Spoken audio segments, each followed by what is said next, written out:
азыр бердим мына сурооду, кайра эле сизге эле берейин кайра башынан. Так, эмне суроо? Мен но фурада иштейм да, Россияда. Так. Фирманын машинасы да. Анан мына дальныйга катнайбыз да, аяк бияка межгород, Москванын ичинде. Анан баягы кээ бир жерлерде продукты түгөнүп калат. Мына магазинге кирип чыгышка туура келет да. Ал жерде парковка жок. Мына машинаны токтотуп, баягы аварийный күйгүзүп, чуркап кирип чыгабыз магазинге. Анан кээ бир убактарда гай келип калат да. Бир 2 жолу штраф жазып бердим, баягы 1,5 миңденчи. Мен аны төлөп эле жүрөм. Просто эми суроом, баягы ошо иммиграцияга таасир кылбайбы деп бир сурайынчы дедим эле да сизден. Эми желательно мындай штрафтарды жана машинанын өзүнө жаздырганга аракет кылгыла да. Өзүңөрдүн праваңарга жаздырганга аракет кылгыла. Анткени правага жазылган штраф бул силерге жазылган штраф болот дагы. Кийин 2 же андан ашык штраф алсаңар эле силер чорный списокко түшүп кетесиңер. А машинага жаздырсаңар, машина организациянын атында и гражданин Россиянын атында ал штрафтар силерге влиять этпейт. Ага көнбөйт экен да, мен канча жолу айттым, брат кой, эми мен өзүмө жазбайм, машинага эле жазып бер десем, сен за рулем сенсиң деп мага жазып берди да. Эми дагы бир жолу айтам тууганым, немени законду бузбаганга аракет кылыш керек негизи желательно. Эгерде ошол экинде штраф алган шарт болуп кала турган болсо, анда машинага жаздыргыла. Болушунча өзүңөрдүн праваңарга жаздырганга аракет кылгыла. 2 жолу штраф алсаңар, черный списокко түшүп кетесиңер. Черный списокко түшкөндө аны сразу келип сен черный списокко түштүң деп айтпайт дагы да. Ал сиз жана регистрация болгон жерге жиберип коет уведомлениясын. Анан кээ бир кишилер ошол черный списокто экенин билбей жүрүп границага чыгып кире албай калып атышат. Эми өзүңүздөр көрүп атасыздар да. Ооба, өтө начар болуп атыр азыр. Так что желательно өзүңөргө албагыла. Чоң рахмат. Бегла анда Кетешебаев. Саламатсыздарбы? Саламатсыз.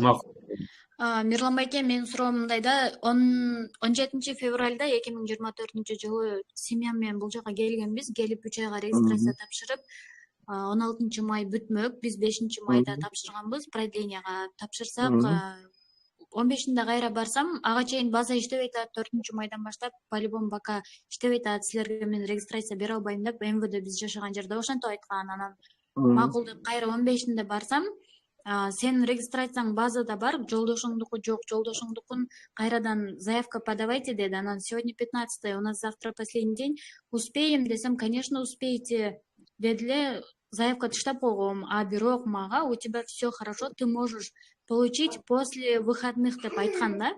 Анан мен ошого эле ишенип, макул деп кетип, күйөөмдүкүн тапшырып койгом дагы. Күйөөмдүкү 21-нде чыкты майдын. 21-нде барып жолдошумкун алдым, меникин алайын десем, сеники мен трудовой договор официально иштебейм да, негизинде просто эле подрабатываю, балдарымды карайм. Анан жасатып алгам, жасатуу эле продление кылгам, ошо трудовой договор причина болуп өтпөй калыптыр. Анан мен ал ошо МВДде отурган балага айттым да, вы же мне говорили, что 15-го я могу получить регистрацию, у меня в базе есть, после выходнойдон кийин ал деп айтпадың беле, неге ошондо айтпадың десем, ал мени угрожать этет, мен азыр чалчу жерге чалып, короче, ушинтем деп. Анан 5 күн өтүп кетти, границага чыгып келдим. Келип кайрадан заявка таштап, регистрацияны пока ала элекмин, мына 23-нде чыгып келдим.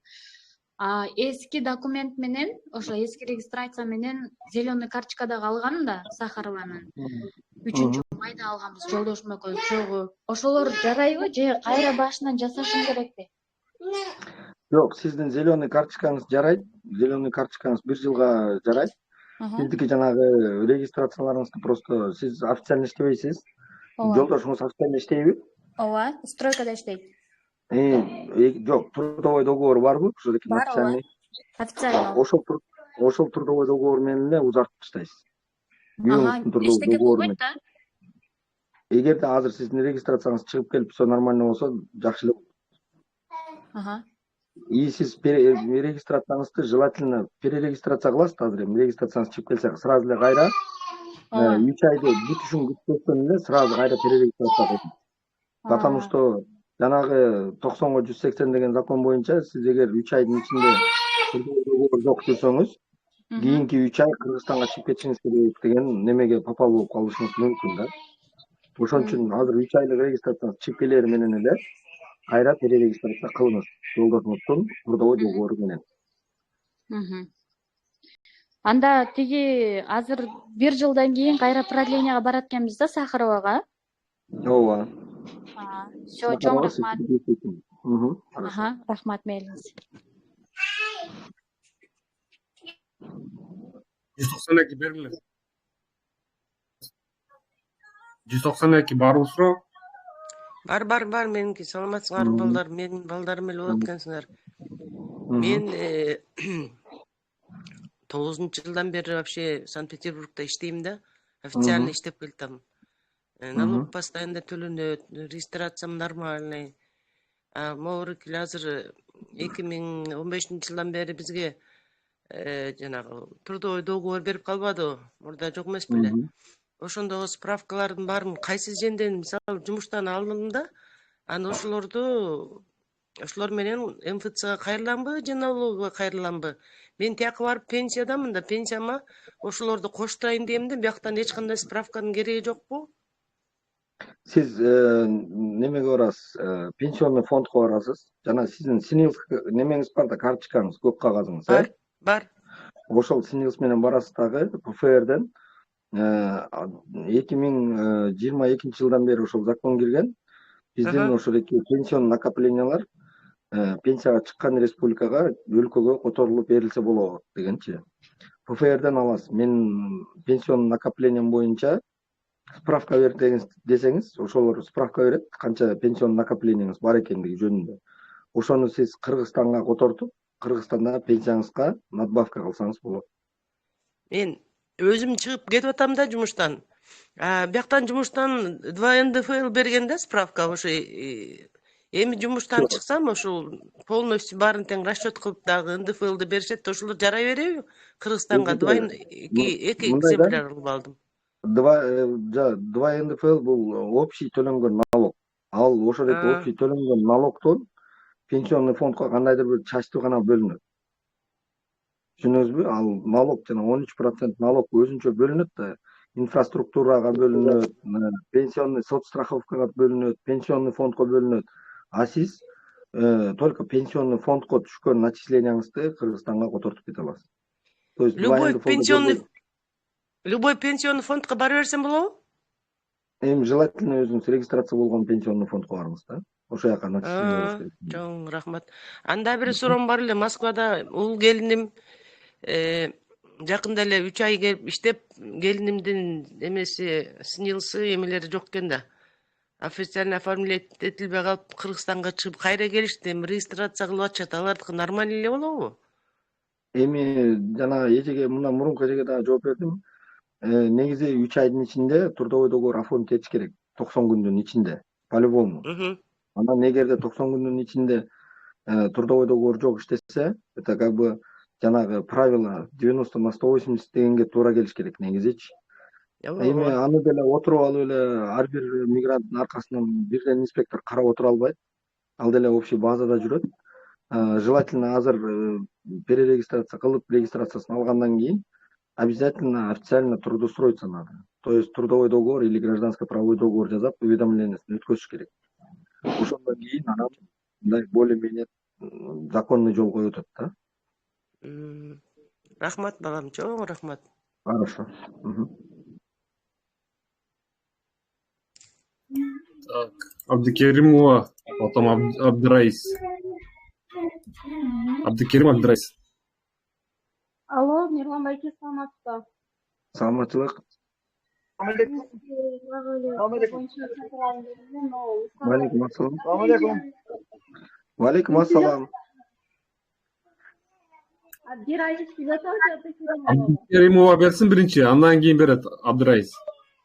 Абдыкеримова сүйлөңүз кенже. Мен ойдуга берейин дедим эле. Алло, улата? Бере бериңиз болуптур, макул, бере бериңиз. Алло.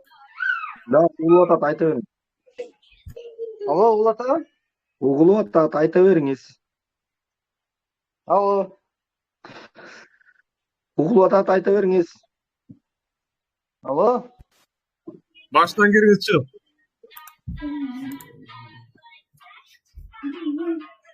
Фая, слеверниз. Фая, есть вопросы? Задавайте. Алло, здравствуйте, Мирлан Байке. Здравствуйте, уважаемый Кубатбек. У меня уже был разговор с Кубатбайке.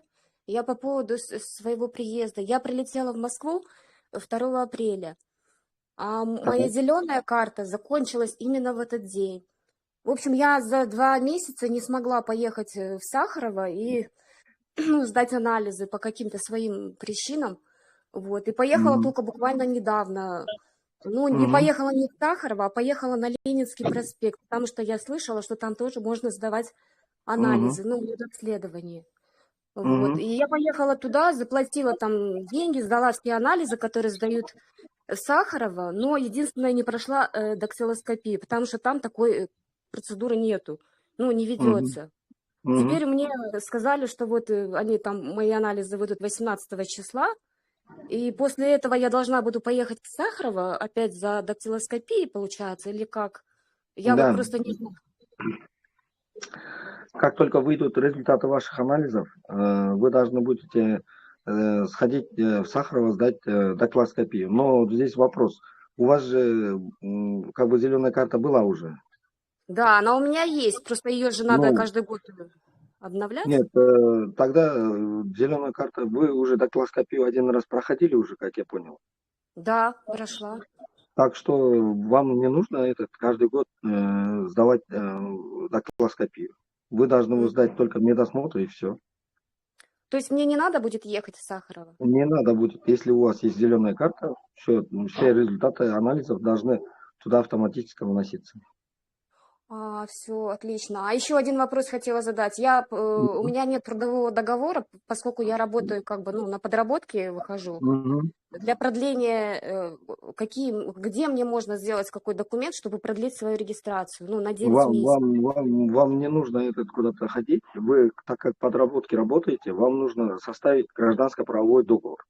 Вам трудовой договор никто вам как бы этот не сделает, потому что вы в организации официально не работаете, правильно? Поэтому и вы же работаете с физическими лицами.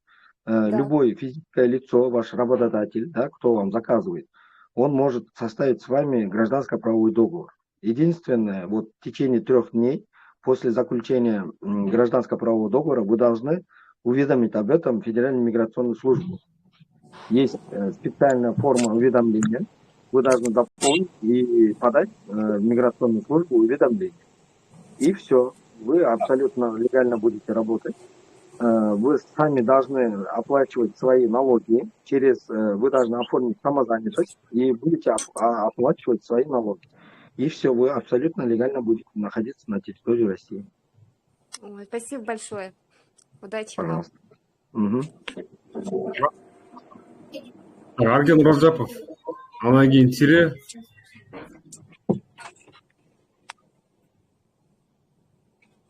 Söyle vereyim.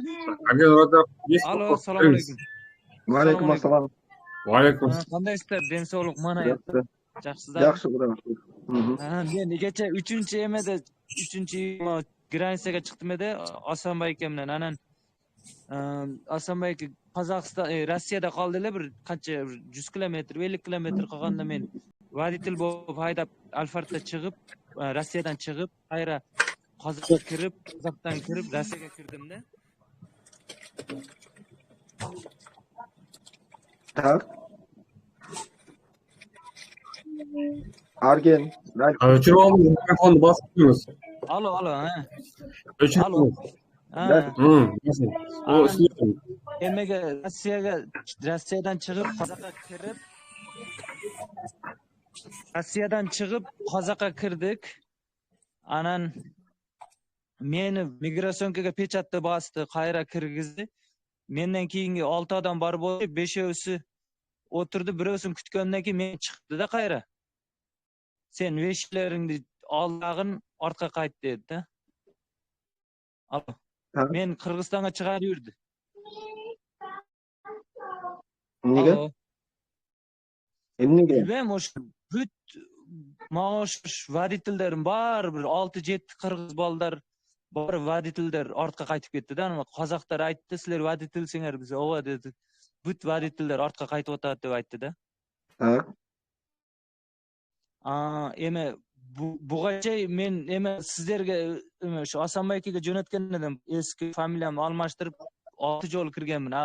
Eski emem Çornis Psegim var ele. Anı kız bala men iş başkaruçu бар болчу. Al registrasiyada жасайт эле. Көп балдарды китайт этеди деди ал. Акчасын бербей анан эме кылат эди. Жини келип айтканда сөгүп башка кылып милициялар менен жакшы эле гайлар менен пистолеттер алып коркутуп эме кылат эле. Анан тамашалашып мага да айтканда сен де кичине нето сүйлөсөң сен деле Çornis Psegге киргизип коем деген. Мен деле повод бербей колуңан келсе ошондой кыласың дегенмин да. Ошону баягы сүйлөшөм да. Ишичиди сүйкөсө болобу, анан базага койсо болобу. Анан бул фамилиямды алмаштырып кирип эме кылганда 500 азыркысы да билинип калды да. Анан ошол экөө текширткенimге билинип калды деп ойлонуп калдым да. Мен эски фамилиямды чыкты да ошондо. Эми арген мен сурооңузду түшүндүм. Сиз Çornis Pseg'de болчу экенсиз, аты фамилияңызды өзгөртүп кеткенсиз. Çornis Pseg'de фамилиясын атын өзгөрткөндө дагы чыга берет. Эмнеге? Потому что сиздер Кыргызстандан паспорт алганда пин номерлер алмашпайт. Сиздер билесиздер да. Пин номер деген бар. Пин номер алмашпайт, ошондон чыгат. Ошондуктан мен баардык кыргызстандыктарга айтам, эгерде Çornis Pseg'e түшкөн болсоңуздар, же выдворение алсаңыздар, желательно аты жөнүңүздү өзгөртпөй статьяңызды көрүңүз. Эгерде основание болсо соттошуп чыгасыз. Основание жок болсо ушурекинтип өзүңүздөрдү мындай башыңыздарды ушурекинде бир коркунучка салып, ушурекинтип келиштин кажети жок да. Мына ушурекинтип границадан өтө албай каласыздар. 1 жыл болобу, 1,5 жыл болобу, 2 жыл болобу ошондон кийин. Так что эми сизде бир гана жол, основание барбы сизде? Ата-энеңиз гражданин Россиябы? Жок, андай жок. Анан мага айтты да, мен негизинде өзгөрттүң деди. Мен ошентип бардыгын айттым, ошол бала мен Çornis'e киргизип, эме кылган үчүн мен алмаштырып кирдим дедим. Анан сага статья бар, 7 жылгача кетесиң деди. Анан ойлонуп калдым. Анан андан көрө деди, сеники жа серьезный эмес, коркпо деди да. Анан не серьезный деди, 2 месяц остался, августтун 1-де уже түгөйт деди да. Анан ал балага заявление жазсаң болот деди. Мен эме сактап койгом паспортуну, эмелерин, гражданство эрип алгандарын. Эми тууганым, мисалы үчүн гражданин Кыргызстана ошол сизге жана иш берипти. Ал Çornis Pseg'e салып кое албайт. Анын колунан күчү келбейт. Анын полномочиясы жок. Эгерде биз бири-бирибизди ошентип Çornis Pseg'e салып кое турганга мүмкүнчүлүгүбүз болсо анда бурек кегенде кыргыздардын 90% Çornis Pseg'de жүрмөкпүз. Жок, анда мен билем да, ал гаишникти да табам да, мен барсам таап алам да. Ошол гаишниктиге подход кылып 300 000 400 000 тыгып, акварин, аял кубнеси алып барып ошо менен жакшы эле да. Мен көтөрүшүп барганмын. Эми сурооңузду мен так түшүнбөдүм. Сурооңуз кандай? Мен ошоңо заявление жазсам болобу барганда дегим да. Заявление на каком основании? Эмне Çornis Pseg'e салды деппи?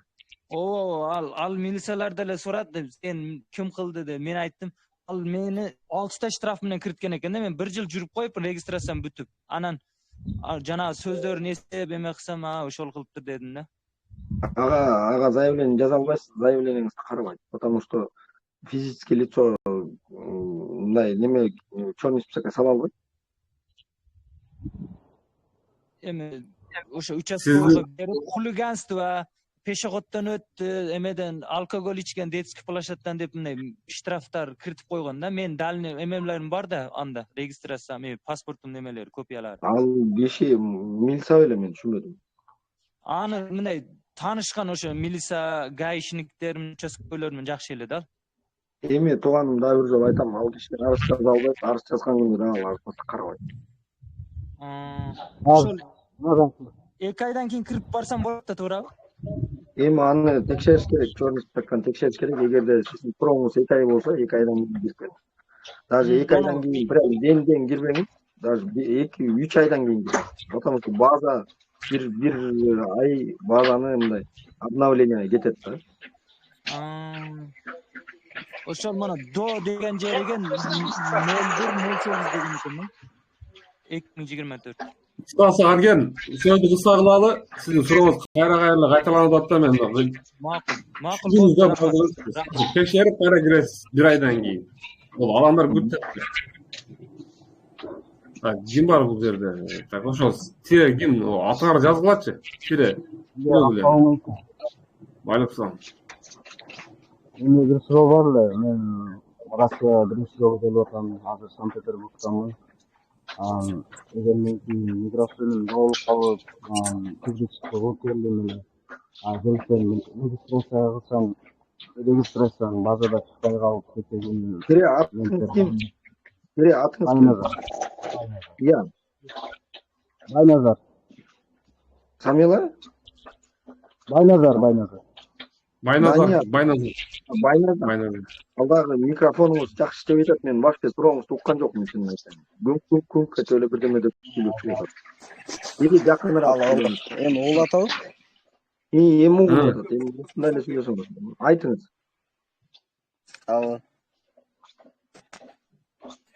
Айта бериңиз.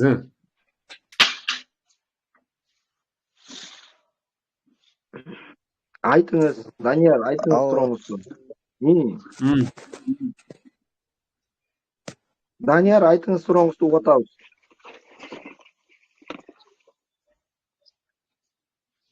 Данияр, угуп атасызбы сиз? Данияр, демек жазыңыз мага.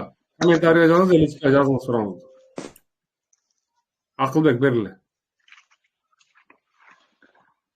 Assalomu alaykum. Алейкум ассалам. Нурлан байке, мен 1,5 жылдан бери хостелге коем да регистрациянычы. Так. Мен трудовой договор Сахаровадан бүт өткөнмүн, баары просрочный эмес. Ошентип жасап жүрсөм болору же квартирага койгонго адам жок да, анан бөлүп ошо 3 айлык регистрациямы Абдулкадырга берем да, анан ошол жакта жашайт деген ушундай сыяктуу справка берет да мага. Ушул жакка которулду, ушул адресте жашайт деген. Ошентип жүрсөм болору же квартирага коюш керек? Хостелге эми хостел деген өзү мына гостиница да. Эгерде сиз постоянно гостиницада жашасаңыз кое берет. Анан постоянно гостиницада жашабасаңыз ал эртең сиз чыгарып туруп башка бирөөгө коюп койсо эртең регистрацияңыз чыкпай калышы мүмкүн. Жок, мен өзү 1,5 айда 3 айга коюлат, 2 жолу текшерип турам да, постоянно турат.